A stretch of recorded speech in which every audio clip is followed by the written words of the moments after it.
I'd like to thank Augment Code for sponsoring this first season of Still Burning. I can remember my excitement when I saw my first IDE. You could find anything, you could change any code, and I was just so excited. But the era of making changes to code like a watchmaker is gone. Most of the changes now are going to be made by the Genie, and Augment Code is helping go beyond the IDE with their new intent product. Programmers stay oriented, they keep learning, they see what's happened, they make strategic decisions, and meanwhile, agents go and do the detailed work. The gap between an idea and a running system has never been narrower, and that's exciting.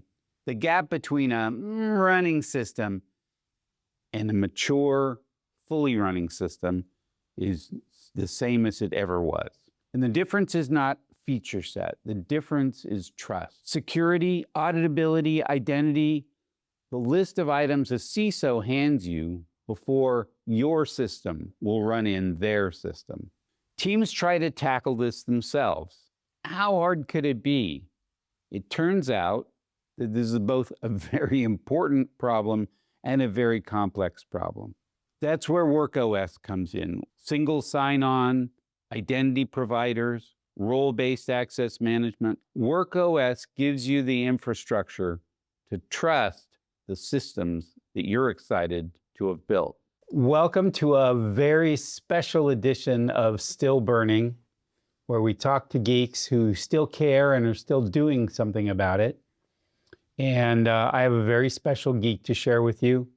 My oldest, Beth Andres-Beck, who's running for Congress in the 6th Congressional District of Massachusetts, and is also a high-level geek. Beth, welcome so much to Still Burning.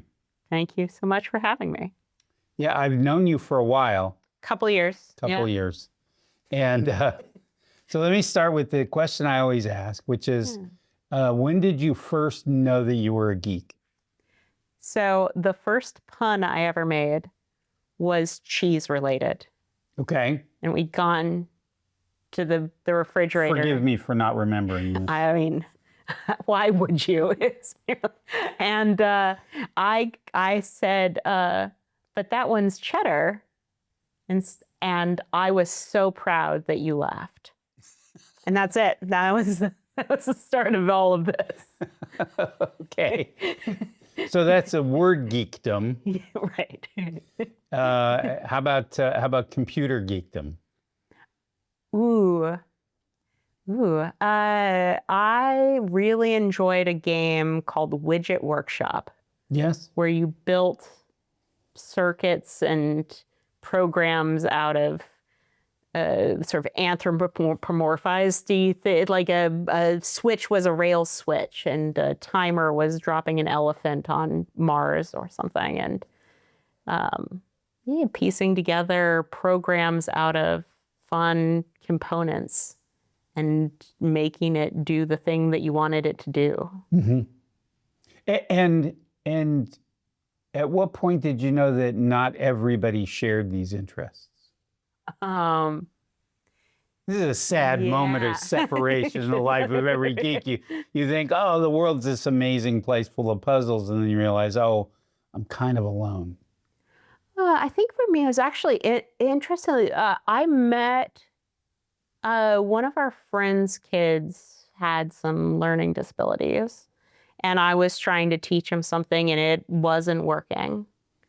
And his brother explained, well, he just thinks different. And I realized that there were ways that other people interacted that were different than me. And to interact with them, you have to figure out the puzzle of what is it that they enjoy. Mm-hmm. What engages them, because everybody is interesting in some way. Now, that's a level of empathy that a lot of geeks struggle to achieve. Sounds like you had that early. People are fascinating. Oh, and I think that helps. People are annoying. And I wish they'd all just really go away. Yes. Oh. I mean, not you personally. I appreciate that. But no, I think of it as the thing that's least or that's most human. Like the thing that makes us people is the ways in which we're different, and we all bring something different to whatever collective endeavor we're doing. And there's always something we can't do. Like nobody can fly, right, without help. Yes. And if you want to achieve things that you can achieve by yourself, then like my capabilities matter. But if I want to achieve something that I can't achieve alone, then the question is, what is the group of people who care about this thing? How do we collaborate? What makes it enjoyable? What makes it rewarding? And it lets us do things that I would get bored if I could only accomplish the things that I can accomplish by myself. Yeah. Okay. I think I backed into that reluctantly, Right. and which is probably why I write books and speak and so on, to accomplish more than I can accomplish myself. Yeah. So tell me about some of your other geekdoms.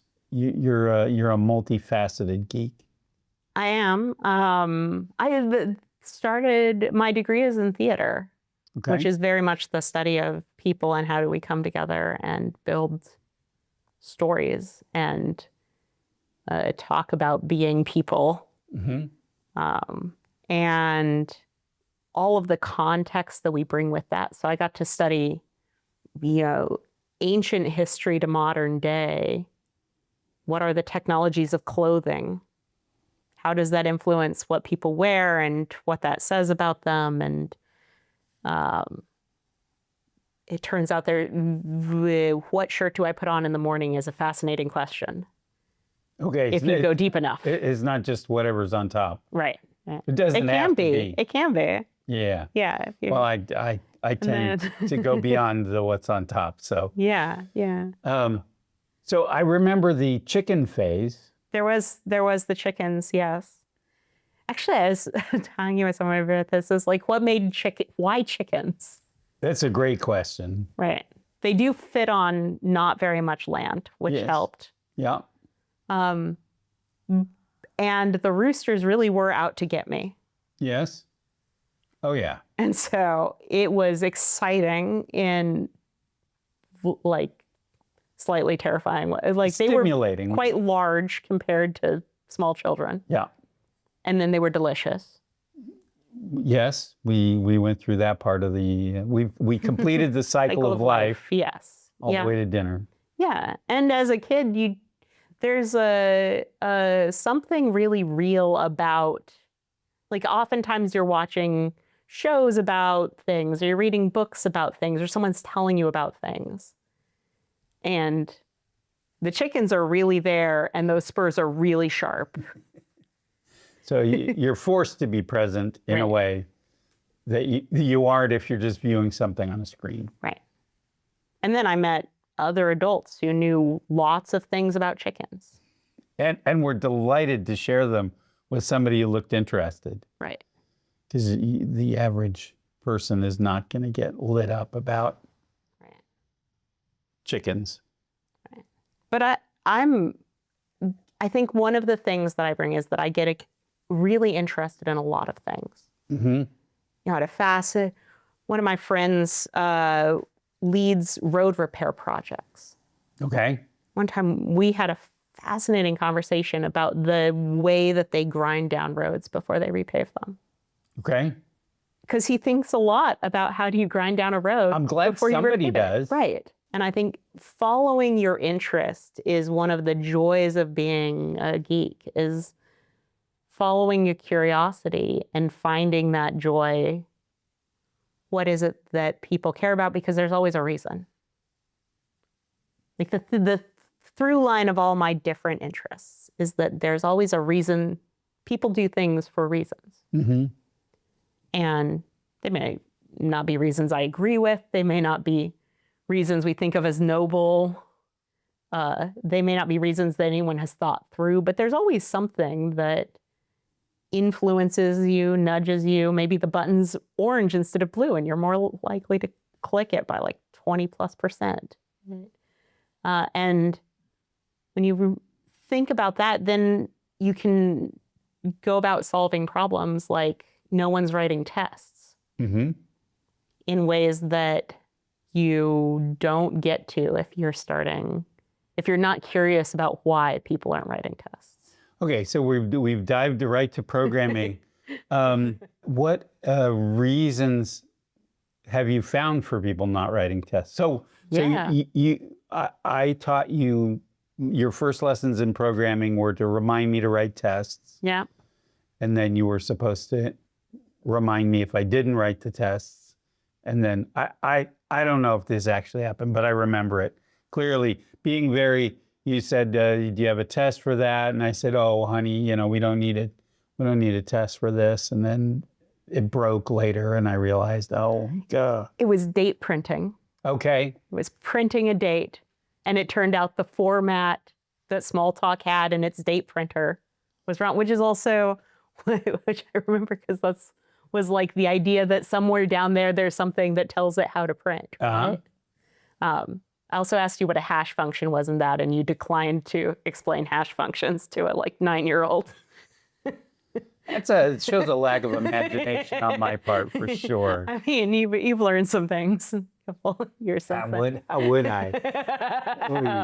Yeah, I'm still, that But one yeah. still may be beyond my powers. But that was it was and then I went and got a degree in theater, worked in a hospital checking people in for a couple years, waited tables for a bit, and then got my first programming job.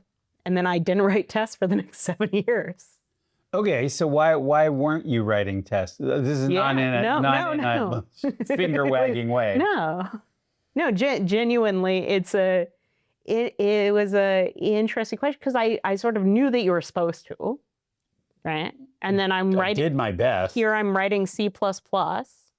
There is no testing tool, off the shelf, ready to go, and the IDE that I was using at the time, which was like the free version of Visual Studios, right? Mm-hmm. So very bare bones, and I didn't have any examples. This was before we had all of the Stack Overflow on the internet. So this is far enough ago that I was reading things from paper books. Like later I was working in Java and I picked up Spring from a book in Japanese, which I do not speak in any way. But all the example code is in English. So I had no context except the code snippets in this paper book to figure out how to make the thing work, right? Okay. So in ye dark ages, how do you figure out what to test, what the format of a test is? And it wasn't something that I had examples for. And even when I went on to my next job, which was much stronger software development practices, we have 20-year-old code base that's remarkably clean, extremely stable, 1% test coverage. Right? We had incredibly clean design that let you reason about the code in ways that tended to prevent the worst errors. But we just didn't have those kinds of tests. And what it turned out, part of what it was for me was learning how to write testable code first. Yes. So I learned to write testable code. And then I actually remember someone coming to me and being like, oh, I found this feature you wrote a while ago, and I wanted to tell you it's beautifully laid out. It was so easy to pick up, understand. It's just, you didn't have any tests for it, but they were really easy to add. Okay. And so I went and I looked at what tests he wrote. And now I've got examples. And then I was doing my very first management role ever. And I decided I was just going to brute force this a little bit. And I started just spending time figuring out how to test this old, legacy code that's not written with any idea of tests in mind. And I just started writing down all of the things I did for that. And I started doing presentations. And every time I'd say, well, I'm on the mobile team and we write tests.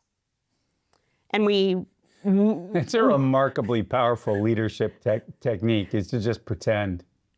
Yeah, well, it's maybe we aren't doing it right now, but we do-ish, so Well, we hope to. Given that phrasing of it, if you didn't write tests, you would feel not part of the mobile team. Exactly. And so when you don't write a test, you think, why am I not doing it? Yeah. And what happened is I would go into code reviews, and instead of pointing out bugs, I would point out the test that was missing. Yes. So every time someone wrote a test, it caught a bug. And that dopamine loop is just so powerful. Oh yeah, when you write the test and you predict red and it comes up red, and it's exactly the exception you predicted it would be. And for a bunch of the people I was working with were straight out of school. Yes. So they'd write the test not knowing it was going to be, they didn't realize there was a bug there yet. Right. And so they discover, each test is a discovery. Right. Is that a bigger rush than having the test pass when you think it's going to pass? Oh yeah. Like, oh, it worked. Great. That's nothing. Like, I think what's really exciting is when you discover something that you didn't expect to see. Yes. Yeah. It's especially if you can then look at it and go, wow, I'm so glad that didn't make it into production. Right. Yeah. So now how can we get the genie to get excited about writing tests, predicting red? It's actually red. Woo, it pats itself on the back. So first it needs an endocrine system. So genies don't have enthusiasm, excitement. Like, those things are things that we give to, like, I think right now, or I think of the collaboration, the thing that exists is us plus the genie. Yeah. It's not, the computer is just a lump that sits there. And like, a human brain is never going to just sit there, because we're constantly seeing things and hearing things and experience and feeling hungry, maintaining our blood pressure, avoiding passing out, all of these things that our bodies do all the time. And the computer doesn't have any of that to do. And so we are the thing that makes it excited about writing tests. So why is it that there's such a temptation to make, like, agents? It was going to be this independent thing that was going to do a bunch of work, and then we realized, oh no, it's actually in a feedback loop. And now the next version of that is looping, where you just say, well, just keep doing this until you're successful. So we keep trying to write ourselves or draw ourselves out of the picture. Mm-hmm. Where's the motivation for that come from? It's an interesting question. One thing I keep talking about is because one thing that comes up is like, oh, we can have medications prescribed by agents. Well, no, you can have, what you're saying is patients will prescribe their own medications as long as they use this program to do it. Mm-hmm. And if you skip that part, you miss that the company writing the agent isn't taking any responsibility. Right. Right. They aren't saying, oh, like, if you go to the doctor, you may not even have been complaining about blood pressure. And if your blood pressure is high, they will say you need to take this thing. Mm-hmm. Right. And it's a different, when I think there's a nervousness about humans, like, there's a nervousness about including humans just in things in general. We like to talk about automated scientific things as not involving people. Objective performance reviews. Yes. Are one of my bugaboos, because if you don't have a subject, there is nothing judging anyone. Right. Right. And you can't just say nothing of that they're incredibly easy to game. Oh, right. Like also, as soon as you tell people that something's objective, you can get away with making it incredibly biased, and they will completely look over that because, oh, clearly it's objective. Right. And so you get more biased systems by pretending that they are objective than admitting where subjectivity matters. Yeah. And actually, we don't care whether someone is objectively good at their job because we don't have a Platonic ideal of a job for them to do. We have this particular job for them to do. And if they are bad at that job, it doesn't matter how good they are at some perfect job out in thought space, right? We actually have to be good at the thing that we're trying to accomplish. Mm-hmm. Mm-hmm. And that's not an objective goal. It's the thing that's a subjective goal. Plus, the system is so complicated. Oh. There's all these feedback loops, and there's lots of other people involved, and there's long-term versus short-term. And this is how you get systems that reward behaviors that you don't actually want out of all of that. But yeah, like I think that there's a tendency to avoid responsibility. Yep. We don't want to feel responsible for the things that are happening, especially if they're not we don't feel like they're our fault. Yeah, well, that hurts to have consequences flow to you for something you didn't do. Right. That just triggers all of this is unfair. Which is the job of management. Yeah. And it's why the transition from writing code to management is so hard for so many people, is because now you are responsible for things you have no control over. And the more control you try to have over them, the worse the outcomes are going to be. Yes, which makes this shift to let's just have the managers and we'll eliminate the individual contributors. That responsibility comes crashing back 100%. Yeah. This reminds me of a story I read the other day where an autonomous vehicle whipped an illegal U-turn right in front of a police car. And the police car pulled it over, and it pulled over, and they went to give the ticket, and there's nobody in the car. Yeah. It's like, somebody, it was illegal, it was unsafe. Yeah. There needs to be consequences for somebody, and there's just nobody to have consequences for. Yeah. Yeah. And when we've written a set of rules for a world where only people take action and you can't erase yourself, because someone made that decision, but it wasn't there and it wasn't then. Yeah. Sometime in the past, some programmer let that be a constraint that could be relaxed. And sometimes you want those, but when I was first writing self-driving car software back in 2008, we were doing the DARPA Grand Challenge, and they would take the cars and they'd run them through an urban environment. And we had programmed ours. If you get stuck, if you can't move, relax constraints until you figure out how to get yourself out of it. And they had a place where they had blocked off a road with like a temporary roadblock. So our car sits there and thinks for a little while. And then the constraint it relaxed was the one that says, don't drive on sidewalk. So it just drove up on the sidewalk and drove around. How creative. Right. You could be so proud at that moment. Right. And you're like, I understand what my software just did. And also that was not what I would have liked my software to do in that moment, right? So it helps to have interacted with systems like this in some ways for a very long time. Mm-hmm. Because if you just encounter it for the first time, it feels like magic. Yeah. It feels like something that usually you only get when there's a mind behind it. Mm-hmm. And so the simplest explanation is, oh, look, I'm talking to a person. Or, oh, look, the computer is driving the car. Well, no, the software some programmer wrote at some point is driving this car. And the software some programmer wrote under some set of incentives created by the organization they were in, and also the influence of what they ate that morning and whether they had a fight with their spouse or what. Like, there's a lot that goes into it. And venture capital. Right. What financial arrangements were there that creates incentives also? Which other companies the board is invested in? What laws? What tax laws?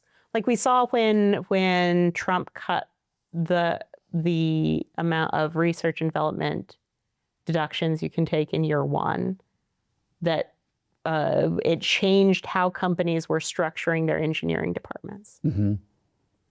Right. And that's going to flow through to all the downstream decisions. Right. And so I think in some ways, one of my favorite shows is The Good Place. And the conclusion of the show along the way is the world is so complicated. Yes. That we can no longer tell what the outcome of any of our decisions are. So how could you possibly know whether it's a good decision or a bad decision?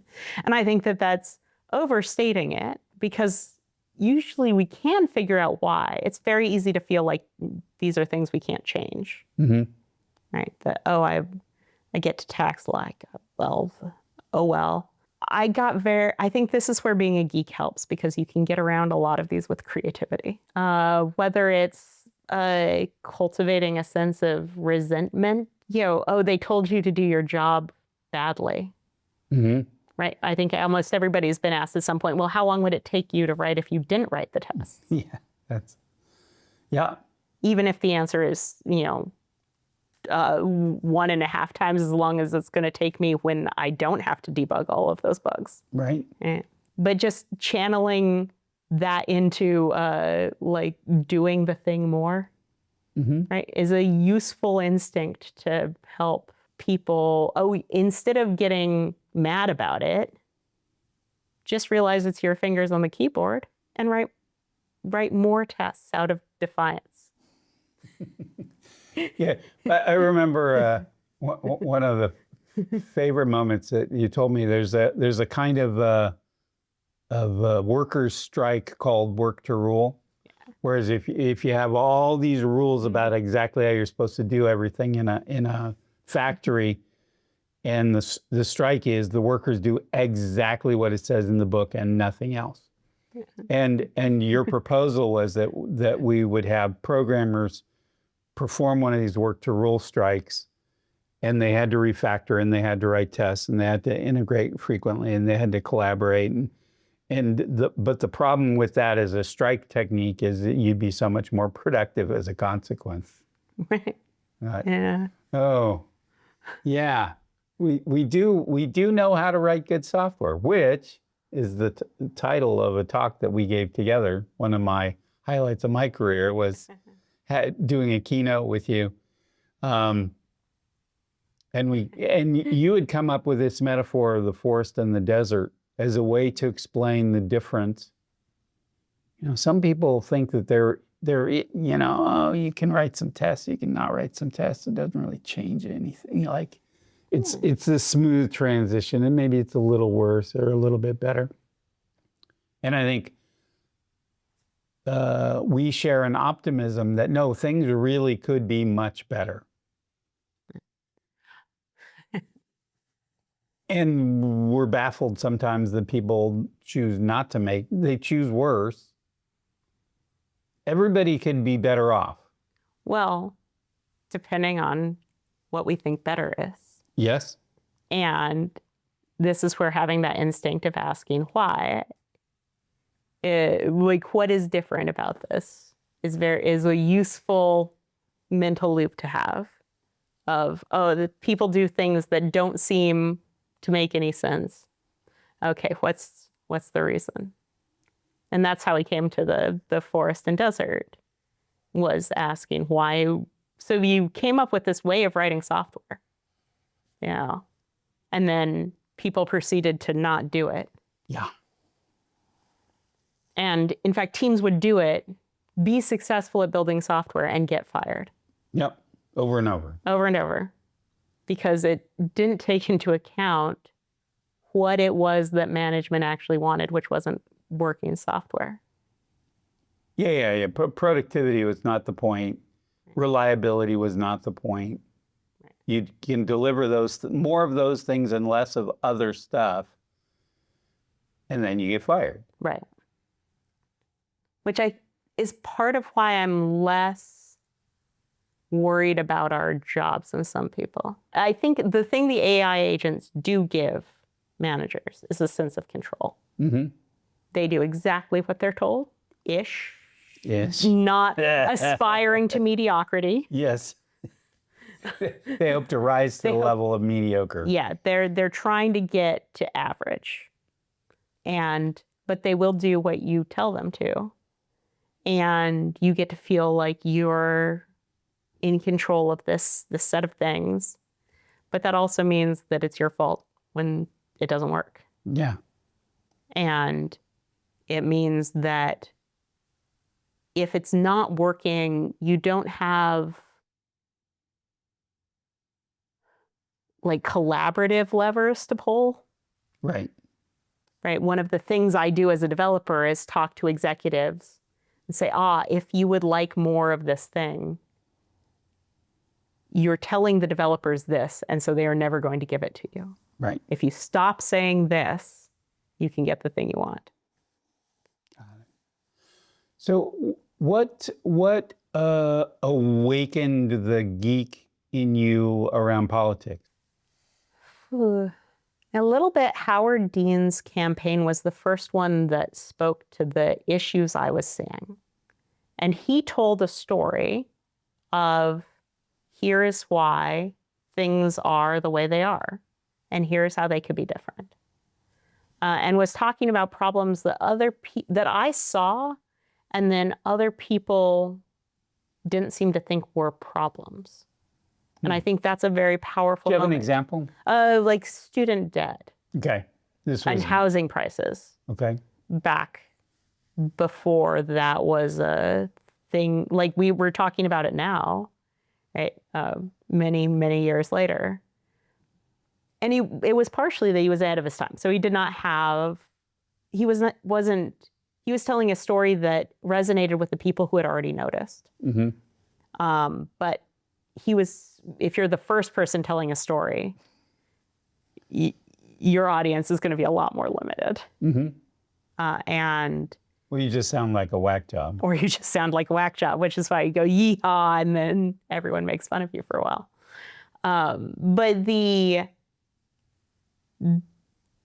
So that started it. And then it was really the Occupy movement, because we had this very concrete problem of a lot of people were out of work. So 18% of millennials did not have jobs. And I started talking about cutting unemployment benefits after they had bailed out the banks. And it started very simply. Someone was just like, hey, show up at Boston Commons tomorrow. We're all mad.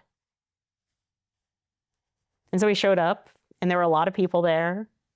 And there were some people who had some techniques for how do you get a huge group of random strangers to make a decision. Mm-hmm. And so we decided where we were going to go.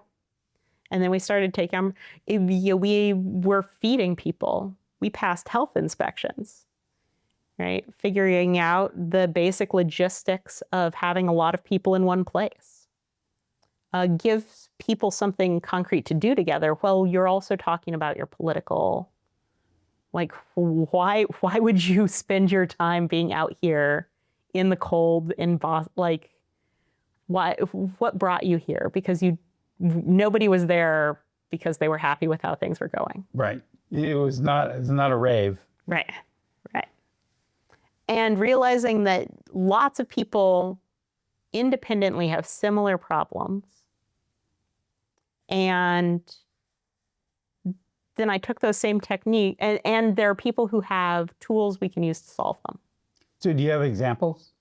Yeah, so one technique I used a lot at work is I called it the Guild of Guilds, because there's the idea that in tech companies, you get together a bunch of people who work on similar kinds of things. Maybe they all write front-end code. Maybe they all interact with a particular analytic system, or work on a particular code base. And those people get together, even if they're on different teams doing different things. You get together, every other week, maybe once a month, and talk about what it's like to work on this thing, and are there things we could be doing better. And the trick is to have one extra guild that is the leaders of each of those other guilds. Okay. And so then you get them together, and they can talk about what it's like leading one of these. Are you getting a lot of enthusiasm? Are you running into people just yelling at each other? Are you seeing that there's like two parts of the company and they're fighting in lots of different guilds? Oh, maybe our incentives are off across the company. And we would have never figured that out if it wasn't this group, if we didn't have this group. And then the magic is you make that group open. And at each of your other meetings, you say, hey, if you're interested in how this meeting runs, come to the Guild of Guilds, because we're going to talk about it. And that whoever shows up is going to end up leading one of these groups. Like if you are curious about this, how these groups work, you will end up in charge of one. Another form of geekdom. Right, right. So it's basically a way of finding the kinds of geeks who are interested in how groups of people do things together. And it creates a way to get somebody new in so that someone doesn't quit and then the group falls apart. You always have new people who are interested and enthused and have things they want to accomplish, things that they're frustrated by that are motivating them to get involved. And all of that makes it into a system that can keep going even after you leave the company. And that's something that I learned because I showed up on the first day and they said, hey, anyone who's interested in how this meeting just ran, the facilitation group is meeting over here. And that was a trap. And you do end up immediately with responsibility if you show up to one of the, but it was fun and it was interesting. And it's a way to build teams that can build software together really well. Mm-hmm. Yeah, I went through a phase where I was really interested in that's kind of group facilitation, and I've really gotten away from it. Now I'm wishing that I had a good excuse to get back into it. Tell me the story about your friend, the preschool teacher. My friend, the preschool teacher. So my friend was telling me about her class, and she was teaching a group of kindergartners, and one of them figured out how to count beyond the numbers that they had learned how to count. Okay. They had learned to count to 30, and they were all counting to 30 together. And they finished counting to 30, and he said, 31. And another little kid looked over and said, how you know that? And my friend said, the first kid is smart, but the second kid is going to go so much further, so much faster, because she wasn't just figuring the thing out. She was asking, how do you figure that out? Got it. And so if anyone in the group is smart enough to figure something out, she can take it and figure out what they did and then adopt it herself. So this is the meta geek. Yes. And it is in fact called meta intelligence and is a thing that you can learn and teach and is an incredibly useful skill to pick up. And is something that some kindergartners come with pre-installed, and a lot of us have to practice. And it means that you can go into any situation and look at who's being successful and think about why are they being successful? What need are they addressing? Why were they able to overcome the coefficient of friction wherever they are? And start making change. Because the thing that stops us from doing better the most is just we don't think we can. Right. People don't have that vision. Right. They don't imagine that they can. Right. And then sure enough, you can. Right. And sometimes there's a good reason. Sometimes the reason quit 4 years ago and nobody has tried since. And so the way that I tend to find out what stops something from happening is I try it. And it means that I don't treat failure as a failure. Failure is just me figuring out what was going to stop me. And then sometimes nothing does, and that's boring, but. You fail to fail. Yeah. And then you succeed. Yeah, right. Got it. Okay, last question. Yeah. What is it that keeps you up at night? Oh. Yeah, this is a nasty question to finish on, but I just got started asking it and then I can't stop. I think the thing that's there's a lot of possible worst case scenarios. And I'm pretty good at thinking up worst case scenarios. Yeah. And then sometimes they come true, and it's, certainly unfortunate. But it also means that I'm less overwhelmed than other people by what's happening. Yeah. And so the case I'm most concerned about is not the robots do whatever they want. It's they do exactly what some people told them to do. Mm-hmm. Because we know that there are people out there who don't care about the vast majority of humanity. We know there are people who care about their own power over other people. And we are building technologies that could be a personal army, where you no longer need to collaborate with other people to commit mass atrocities. You just need enough money to do it yourself. Sobering thought. Thank you, Beth, so much. I appreciate it. And that's it. Thank you so much for listening. Yeah.